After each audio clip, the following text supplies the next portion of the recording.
Hello friends, welcome to wonder women Telugu. Friends, ఈ వీడియోలో మనం ఒక ఇంపార్టెంట్ మ్యాటర్ కోసం అనేది మాట్లాడుకోవచ్చు. మనం ఇన్ని రోజులు ఎగ్జామ్ కోసం ఎంతలా ప్రిపేర్ అయినా కానీ మనకి జాబ్ అనేది మనం ఎగ్జామ్లో ఎలా పర్ఫామ్ చేసామా అనే దాన్ని బట్టి ఉంటుంది కదా. సో అందుకోసమే ఈరోజు ఈ వీడియోలో అసలు ఎగ్జామ్ రాసినప్పుడు మన మైండ్ సెట్ ఎలా ఉండాలి అనే విషయం కోసం తెలుసుకుందాం. అలాగే నాకున్న ఎక్స్పీరియన్స్లో నేను కాంపిటేటివ్ ఎగ్జామ్స్ రాసినప్పుడు ఎక్స్‌ప్రెషల్లీ ముందు ఎంత ప్రిపేర్ అయినా కానీ ఎగ్జామ్‌లో నేను చేసిన మిస్టేక్స్ వల్ల నేను ఎందుకు ఫెయిల్ అయ్యాను, ఇవి కూడా నేను చెప్తాను. తర్వాత వాటి నుండి పాఠం నేర్చుకుని నేను ఎలాగా కొంచెం బెటర్‌గా నెక్స్ట్ ఎగ్జామ్స్‌లో పెర్ఫామ్ చేయగలిగాను అనే విషయాన్ని కూడా నేను మీకు ఈ వీడియోలో చెప్తాను ఫ్రెండ్స్. అలాగే ఫ్రెండ్స్, లాస్ట్ వీడియోలో నేను మినీ మాక్ టెస్ట్ వీడియో చేశాను. ఒకవేళ ఎవరైనా చూడలేనట్టయితే చూడండి. మన ఛానల్‌కి ఎవరైనా ఫస్ట్ టైం వచ్చినట్టయితే మన ఛానల్ సబ్స్క్రైబ్ చేసుకోండి. నేను ఆర్‌పీఎఫ్ అండ్ ఎన్‌టీపీసీకి సంబంధించిన యూస్‌ఫుల్ ఇన్ఫర్మేషన్ అండ్ ఎగ్జామ్స్‌కి ఎలా ప్రిపేర్ అవ్వాలి, అలాగే మాక్ టెస్ట్లు కూడా కండక్ట్ చేస్తున్నాను. ఎవరైనా మన ఛానల్ సబ్స్క్రైబ్ చేసుకోకుండా చూస్తున్నట్టయితే సబ్స్క్రైబ్ చేసుకోండి. సో ఇంకా లేట్ చేయకుండా మనం ఎగ్జామ్లో తీసుకోవాల్సిన మెళకువలు ఏంటి, ఎగ్జామ్ రాసినప్పుడు మన మైండ్ సెట్ ఎలా ఉండాలి, ఫస్ట్ ఏ సబ్జెక్ట్కి మనం ప్రిఫరెన్స్ ఇవ్వాలి, ఎలాంటి మిస్టేక్స్ మనం చేయకూడదు, ఇవన్నీ కూడా ఈ వీడియోలో మాట్లాడుకుందాం ఫ్రెండ్స్. సో ఫస్ట్ పాయింట్ వచ్చేసి మాక్ టెస్ట్. ఎగ్జామ్కి వెళ్ళే ముందు ఎవరైనా సరే మాక్ టెస్ట్లు అనేవి ఖచ్చితంగా అటెంప్ట్ చేయాలి. ఎందుకంటే ఈ మాక్ టెస్ట్లు మనం అటెంప్ట్ చేయడం వల్లే మనకి ఎగ్జామ్ ప్యాటర్న్ అసలు ఎలా ఉంటుంది, అలాగే మనం ఎంతవరకు ప్రిపేర్ అయ్యాము, మనం ఎలా ఎగ్జామ్ రాయగలుగుతున్నాం, ఎంత టైంలో రాయగలుగుతున్నాం, ఇవన్నీ విషయాలు కూడా మనకి ఈ మాక్ టెస్ట్లు రాయడం వల్లనే తెలుస్తుంది. ఆల్రెడీ కొంతమంది కొన్ని వెబ్సైట్లో కోర్సెస్ అనేవి తీసుకుంటారు. అలాగే మాక్ టెస్ట్లు అనేవి కూడా కోర్స్ తీసుకుని కొంతమంది రాస్తూ ఉంటారు. కానీ కొంతమంది అసలు ఈ మాక్ టెస్ట్లు అనేవి అటెంప్ట్ చేయరన్నమాట. దానివల్ల మనకి ఎగ్జామ్లో చాలా ప్రాబ్లం అవుతుంది. అసలు ఏమీ మాక్ టెస్ట్ అనేది అటెంప్ట్ చేయకుండా మనం డైరెక్ట్గా ఎగ్జామ్లో మనం ఎంత చదివినా కానీ పర్ఫామ్ అయితే చెయ్యలేము. ఎందుకంటే ఈ మాక్ టెస్ట్లు అనేవి రాయడం వల్ల మనం ఎంతవరకు చదివాము, ఎంతవరకు మనం క్వశ్చన్స్కి అనేది ఆన్సర్ చేయగలుగుతున్నాం అనేది చాలా బాగా తెలుస్తుంది. కాబట్టి చాలా ఇంపార్టెంట్. ఇప్పటివరకు ఒకవేళ మీరు ఏ మాక్ టెస్ట్ అనేది రాయకపోతే మీరు ఏదో ఒక వెబ్సైట్లోకి వెళ్ళి ఆర్‌పీఎఫ్ ఫ్రీ మాక్ టెస్ట్ అని కొడితే మాత్రం మనకి పర్చేస్ చేసుకోవడానికంటే ముందే ఫ్రీగా ఒక టెస్ట్ అన్నా ఇస్తారు. కనీసం అదైనా కానీ ఖచ్చితంగా ట్రై చేయండి. ఒకవేళ మనీ పెట్టేంత స్కోప్ లేకపోతే. పాయింట్ అనేది మనకి ఎగ్జామ్లో చాలా చాలా యూజ్ అవుతుంది ఫ్రెండ్స్. ఖచ్చితంగా మాక్ టెస్ట్ అనేది రాసి ఎగ్జామ్కి వెళ్ళండి. ఆల్రెడీ ఎక్స్పీరియన్స్ ఉన్న వాళ్ళకైతే పర్వాలేదు కంప్యూటర్ బేస్డ్ టెస్ట్ అనేది. కానీ కొంతమందికి ఇదే ఫస్ట్ టైం అవుతుంది కదా. ఫోన్లో మనం అటెంప్ట్ చేయడం వేరు మాక్ టెస్ట్లు. అలాగే సిస్టంలో, ల్యాప్టాప్లో అలా అటెంప్ట్ చేస్తే మనకి ఎలాగో ఎగ్జామ్ అనేది సిస్టంలోనే జరుగుతుంది కాబట్టి మనకి అక్కడ క్వశ్చన్స్కి ఆన్సర్స్ ఎలా పెట్టాలి, నెక్స్ట్ క్వశ్చన్కి ఎలా వెళ్ళాలి, అలాగే మనం పర్టికులర్ నెంబర్ క్వశ్చన్కి ఎలాగ వెళ్ళాలి, పర్టికులర్ సెక్షన్కి ఎలాగ వెళ్ళాలి అనే విషయం ముందు మనకి రాస్తేనే తెలుస్తుంది. లేదంటే అక్కడికి వెళ్ళిన తర్వాత మేము చూసుకుంటాం, అవన్నీ పక్కన వాళ్ళని అడుగుతామని అంటే మాత్రం ఆ పని అస్సలు అవ్వదు. కాబట్టి దీనివల్ల చాలా టైం వేస్ట్ అవుతుంది. కాబట్టి ఫస్ట్ టైం రాసే వాళ్ళు ఎవరైతే ఉన్నారో వాళ్ళకి చెప్తున్నాను, ఖచ్చితంగా మీరు ఒక టెస్ట్ అనేది సిస్టమ్ దగ్గరికి మీకు దగ్గరలో నెట్ ఏదైనా ఉంటే అక్కడికి వెళ్ళి ఒక ఫ్రీ మాక్ టెస్ట్ అనేది మాత్రం అటెంప్ట్ చేయండి ఖచ్చితంగా. సో సెకండ్ పాయింట్ వచ్చేసి ఫస్ట్ ఏ సబ్జెక్ట్ క్వశ్చన్స్ చేయాలి అని చెప్పేసి కొంతమంది కన్ఫ్యూజ్ అవుతూ ఉంటారు. కొంతమంది ఏంటంటే మనకి ఫస్ట్ ఏ క్వశ్చన్స్ అయితే అంటే ఏ సబ్జెక్ట్ అయితే ముందు మనకి డిస్ప్లే అవుతుందో దాంతోనే స్టార్ట్ చేసేస్తారు. అలా చేయడం వల్ల ఫర్ ఎగ్జాంపుల్ మనకి అర్థమెటిక్ స్టార్ట్ అయిందనుకోండి, అర్థమెటిక్ చేయడానికి చాలా టైం వేస్ట్ అవుతుంది మనకి.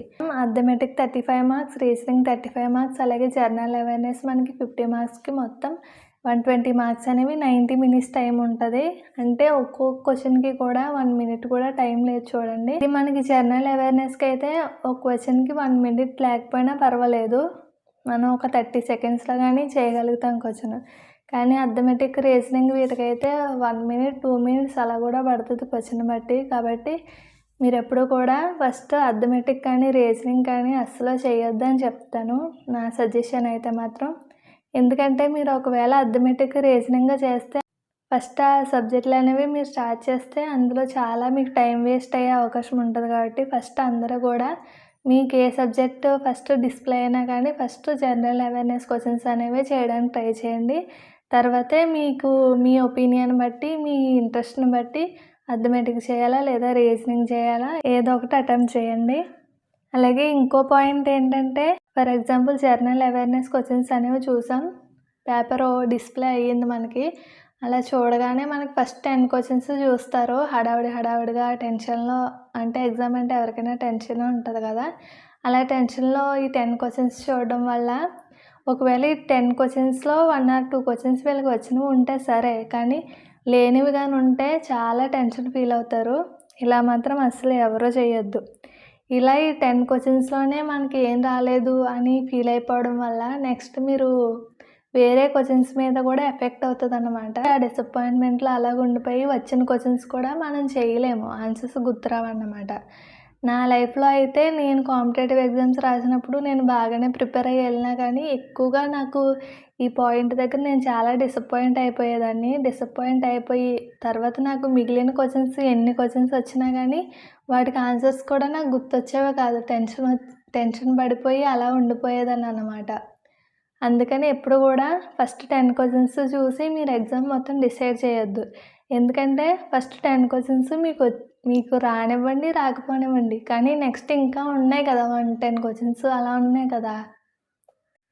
ఆ క్వెషన్స్‌లో ఖచ్చితంగా మీకు మ్యాక్సిమం మార్క్స్ అనేవి వచ్చే ఉండొచ్చు. మిగిలిన అన్ని క్వెషన్స్ కూడా మీకు వచ్చే ఉండొచ్చు. అందుకని ఫస్ట్ 10 క్వెషన్స్‌ని బట్టో, 20 క్వెషన్స్‌ని బట్టో ఎప్పుడు కూడా మీరు పేపర్‌ని డిసైడ్ చేయకండి. ఒకవేళ మీరు మైండ్‌ని పీస్‌ఫుల్‌గా ఉంచుకుని ఎగ్జామ్ పేపర్‌ని చూసినట్టయితే మీకు రాని క్వెషన్స్ కూడా ఆ టైంలో మీరు పీస్‌ఫుల్‌గా ఆలోచించడం వల్ల ఆ క్వెషన్‌కి కూడా మీరు ఆన్సర్ గెస్ చేసే అవకాశం ఉంటది. సో, ఎప్పుడు కూడా అలా చేయండి. అండ్ ఇంకో విషయం ఏంటంటే ఫస్ట్ జనరల్ అవేర్‌నెస్ స్టార్ట్ చేస్తారు కదా! జనరల్ అవేర్‌నెస్‌లో వచ్చిన క్వెషన్స్ అన్నీ పెట్టుకొని వెళ్ళిపోండి. అలాగే నెక్స్ట్ అర్థమెటిక్, అలాగే రీజనింగ్. మీకొచ్చిన క్వెషన్స్ అన్నీ ముందు సాల్వ్ చేసిన తర్వాత ఇవి కొంచెం కష్టంగా ఉంటాయి. ఈ క్వెషన్ చేయడానికి కొంచెం ప్రాసెస్ లేట్ అవుతది అని ఎప్పుడైతే అనుకుంటారో మీరు, ఆ క్వెషన్‌ని అలా స్కిప్ చేయండి. తర్వాత ఆ క్వెషన్ నెంబరు మీరు గుర్తుపెట్టుకొని రిమార్క్ చేసుకొని ఆ క్వెషన్ తర్వాత చేయండి. అంతేగాని మీరు ఎక్కువగా టైం వేస్ట్ చేసే క్వెషన్ దగ్గర అర్థమెటిక్‌లో కానీ, రీజనింగ్‌లో కానీ ఆగిపోయారంటే మీ టైం అనేది వేస్ట్ అవుతది. అండ్ నెక్స్ట్ ఏంటంటే ఎగ్జామ్‌లో అసలు మీరు మర్చిపోకూడని విషయం ఏంటంటే మనకి నెగెటివ్ మార్క్స్ ఉన్నాయి. 1/3 నెగెటివ్ మార్క్స్ అంటే 3 క్వెషన్స్ కనుక మీరు రాంగ్ రాసారనుకో మీకొచ్చిన 1 మార్క్ అనేది పోతది. ఈ విషయాన్ని మాత్రం బాగా గుర్తుపెట్టుకోవాలి. ఖచ్చితంగా మీకొచ్చిన క్వెషన్స్‌నే చేయడానికి చూడండి. రాని క్వెషన్స్ జోలికి ఎళ్ళొద్దు. అసలు మీరెప్పుడు చూడని క్వెషన్స్ అయితే మాత్రం అస్సలు వెళ్ళొద్దు. ఎందుకంటే ఆ క్వెషన్స్ చేశారనుకో మీకొచ్చిన మార్క్స్ కూడా పోయే అవకాశం ఉంటది. తెలియని క్వెషన్స్ అయితే మాత్రం ఒక 50% తెలుసు. అంటే 2 ఆప్షన్స్. ఏ కానీ, బీ కానీ ఈ రెండిట్లో ఏదో ఒకటి అవుతది అని అనుకున్నప్పుడు, అలా ఉన్నప్పుడు పెట్టడానికి ట్రై చేయండి. అంతేగాని అసలు 4 ఆప్షన్స్‌లో కూడా ఏదో తెలీదు అని అనుకున్న క్వెషన్స్‌కి మాత్రం పెట్టొద్దు ఫ్రెండ్స్ ఖచ్చితంగా. అది 99% రాంగ్ అయ్యే అవకాశం ఉంటది కాబట్టి. సో, ఇంకా నా ఎక్స్‌పీరియన్స్‌లో కూడా నేను చేసిన మిస్టేక్ అయితే ఇదే. ఫస్ట్ కొన్ని క్వెషన్స్ చూసుకునేదాన్ని. ఆ క్వెషన్స్ రాకపోయేసరికి చాలా డిసప్పాయింట్ అయిపోయేదాన్ని. తర్వాత వచ్చిన క్వెషన్స్ అన్నీ కూడా నాకు తెలిసిన క్వెషన్సే అయినప్పటికీ కూడా నేను ఆన్సర్ చేయలేకపోయేదాన్ని. అదే కాకుండా నాకొచ్చిన క్వెషన్స్‌తో పాటు నెగెటివ్ మార్క్స్ ఉన్న ఎగ్జామ్స్‌లో కూడా రాని క్వెషన్స్ కూడా అటెంప్ట్ చేసేసేదాన్ని. ఏవో ఒకటి కరెక్ట్ అవుతాయి కదా అని చెప్పేసి. కానీ అవన్నీ రాంగ్ అయిపోయి నాకున్న క్వెషన్స్ కూడా పోయేవన్నమాట. అలా అయితే ఒక 2, 3 సార్లు అనేది నేను ఫెయిల్ అయ్యాను. ఆర్‌పీఎఫ్ ఎగ్జామ్‌లో కాదు, వేరే కాంపిటేటివ్ ఎగ్జామ్స్ కూడా నేను అటెంప్ట్ చేసినప్పుడు నాలో బాగా మిస్టేక్ అయితే నేను అబ్జర్వ్ చేశాను. సో, దీన్ని బట్టి నాకు అర్థమైంది ఏంటంటే తర్వాత మనం ఎంత ప్రిపేర్ అయినా కానీ మనం ఎగ్జామ్‌లో అటెంప్ట్ చేసిన ఆ గంటన్నర, 2 గంటలు అనేది మనకి బాగా యూజ్ అయిపోయే టైం అన్నమాట. ఆ టైంని మనం సరిగ్గా యుటిలైజ్ చేసుకోకపోతే మనం ఎన్ని సంవత్సరాలు చదివినా కానీ వేస్టే అవుతది. సో, తర్వాత ఏపీ కానిస్టేబుల్ ఎస్ఏ ఎగ్జామ్స్ జరిగినాయి కదా! నోటిఫికేషన్ వచ్చింది. ఆ ఎగ్జామ్స్‌కైతే ఎస్ఏ ఎగ్జామ్ అయితే నేను రాయలేదు. ఏపీ కానిస్టేబుల్ ఎగ్జామ్ అయితే రాసాను. అందులో మంచిగా ఈసారి ముందు చేసిన మిస్టేక్స్ నేను చేయొద్దు అని ఏపీ కానిస్టేబుల్ ఎగ్జామ్ అయితే నేను రాసాను. ఫస్ట్ వచ్చిన క్వెషన్స్‌లోనే జాబ్ ఆధారపడి ఉంటదని అయితే నేను అనుకోకుండా నా మైండ్‌ని మంచిగా పీస్‌ఫుల్‌గా ఉంచుకొని ఎగ్జామ్ రాసాను. నేను ఏపీ కానిస్టేబుల్ ఎగ్జామ్‌లో క్వాలిఫై అయ్యాను ప్రిలిమ్స్‌లో.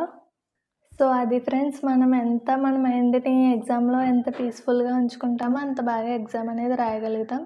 కాబట్టి ఇప్పుడు నేను చెప్పిన మిస్టేక్స్ అన్నీ మీరు చేయకుండా అందరూ కూడా ఎగ్జామ్ బాగా రాస్తారని. సో, నెక్స్ట్ వీడియోలో మనం మళ్ళీ మినీ మాక్ టెస్ట్ ఇంకోటి కండక్ట్ చేసుకుందాం. సో ఫ్రెండ్స్, తప్పకుండా ఈ వీడియోని మీకు నచ్చినట్టయితే లైక్ చేయండి. అలాగే మీ ఫ్రెండ్స్‌కి కూడా షేర్ చేయండి. ఎగ్జామ్ రాసే వాళ్ళు ప్రతి ఒక్కరికి కూడా ఆర్‌పీఎఫ్ ఎగ్జామ్‌కే కాదు, ఏ ఎగ్జామ్‌లో అయినా సరే టిప్స్ అనేవి ఉపయోగపడతాయి కాబట్టి మీ ఫ్రెండ్స్‌కి కూడా షేర్ చేయండి.